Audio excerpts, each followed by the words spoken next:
If you're a man on road, how much are you worth? You know, when I was going in and out of court, in and out of probation, in and out of community service, in and out of prison, yeah. You know, I never thought about how much am I worth.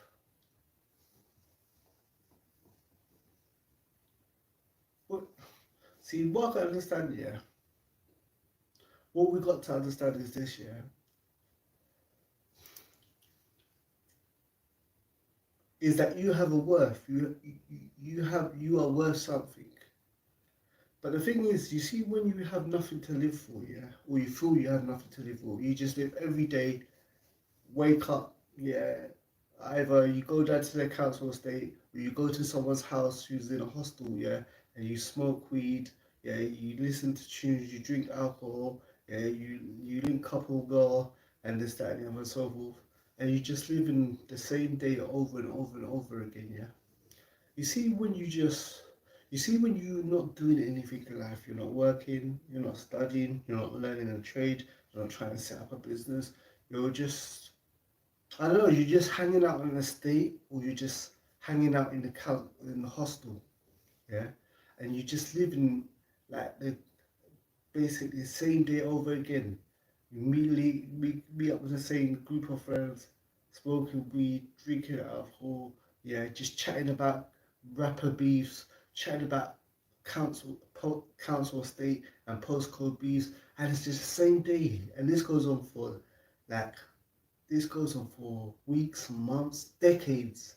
Like, it, like you don't really have a worth, and that's why when nothing's going on for you, when nothing is going on for you, it's easy for you to go in and out of jail. Why? Because if you go in jail, nothing stops outside. You ain't got a place, you know. But it's just the same day over and over and over again, and nothing's planned. It's just like you just do things on the spur of the moment. You don't really, you have no problem with going. Um, you have no problem with going in and out of jail because you don't have no worth. You know what do I mean? See, we all have worth, yeah. Like I didn't know my worth before I became a Muslim, yeah. But when you go up, you know, on a council estate and so forth, you don't, especially if you don't have a father and this, that, and the other, you don't have a worth of I'm worth something. So to be locked up in Feltham, you know, um, for basically the toilet, yeah, a room a little bit bigger than a toilet, yeah, for 23-hour bang up, 1 hour association and so forth, or to go to the gym and so forth. Like you find it normal. You find it normal to what is it, share a cell because most cells in prison, yeah, well, especially Feltham and so forth, is like two-man bang up, yeah. You find it normal to share a cell. When you get used to sharing a cell with someone else, yeah, and someone pooing in like meters in front of you, yeah, on a daily basis, yeah, and you smelling their poo, yeah, and and hearing their farts and stuff like that and so forth, yeah. When you get used to that, what you're basically saying to myself is, I don't have any worth.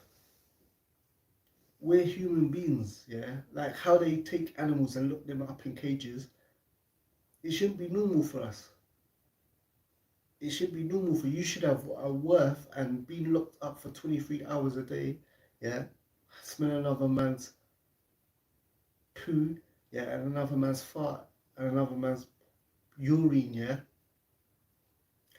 like it shouldn't be normal to us. But what happens is that when you just grow up with no father, you grow up with, you know, I say no guidance, you just grow up with you know, hanging out with the man them, you know, smoking weed, listening to tunes and so forth, and your morals come from from music videos and movies and stuff like that, it becomes acceptable. The creator didn't create you, yeah, to be to ride 23 bang up 23-hour bang up, yeah, smelling another man's poo, smelling another man's urine, smelling another man's fart. You're important. You're priceless. This isn't befitting you. But what happens is that sometimes, yeah, when you have nothing or you have very little, yeah, sometimes, and you don't know your own worth, sometimes, yeah, you will find it acceptable to be locked up, yeah, because you live by this rule. Either I'm going to be outside with the latest designer clothes, the latest watch, the latest shoes or trainers or this, that, and the other, or I'm going to be inside jail. The only way that's acceptable is that you can keep on going in and out of jail, in and out of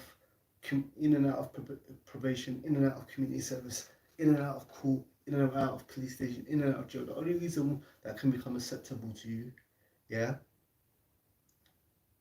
is when you don't have a purpose and you don't have self-worth, because you're a human being. You're supposed to be free. You're not supposed to be locked up in a cage like some animal. You're not no monkey to be locked up in a cage, yeah, for some what? Designer clothes, fat car, or some jewellery, whatever you licked the bank for and this, that, and the other, or you licked the secure van for, or you've done a smash and grab for. It's not worth you being locked up.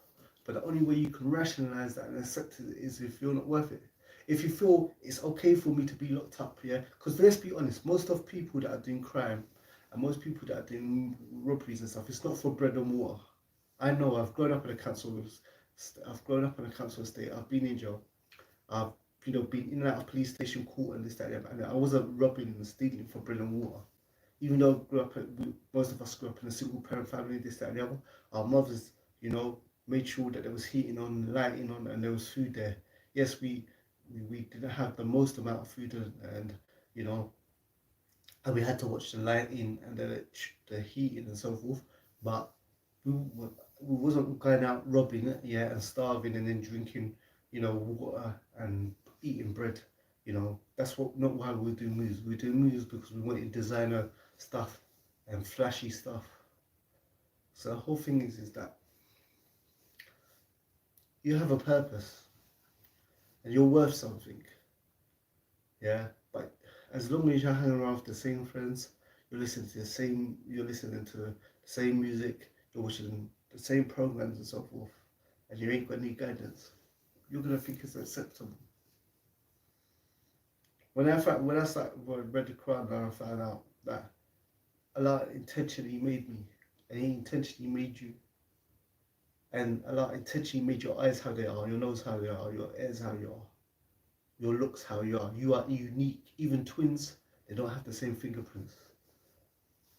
You are a creation, yeah, that was uniquely chose to be who you are, and you have a purpose and you have worth. But when I had to stop taking my worth from rap tunes, from the mandem on a council estate. Because to be honest, most of the mandem on a council estate and so forth, they're using us. They use the youngers. They manipulate them. They play mind games. They play psychology with them. They know you've never had a father in your life, and so what they do is they prey upon your weakness. For example, if they want you to rob something or steal something, they will call you like, say, thingy, such and such blade, or what is it, such and such, cutty, or such and such. He's like, the elders will speak amongst themselves and say he's crazy, he's got no flair, he's got no, he's a bad man, he's a rude boy, what I'm saying, and they will praise you like that, yeah, and ask you to do certain things for them, yeah, because they know you've never had a father, yeah. You've never had a father to give you praise. You never heard, very rarely you've heard loving words coming from older males. In fact, you don't have much older males in your life. So they know that you are lacking. You have a vacuum of love missing. Yeah?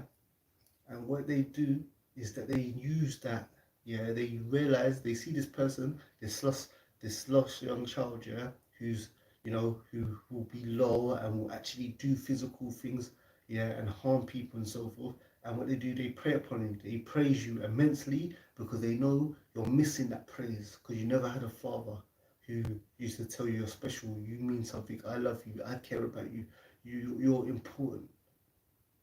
So they take advantage and they place themselves in a father role and they say, yeah, go and rob that shop or go and stab this person, go and do this and so forth.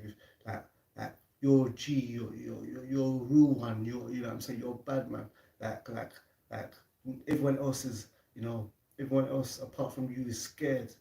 No, they're just saying this to pump you up because they know that you have never had love, you have never had praise, yeah, and that even though they're praising you for doing bad, even though they're loving you for doing something bad, even though they're showing you affection to do something bad because you never had it before, bad type of bad attention and bad love is better than no love.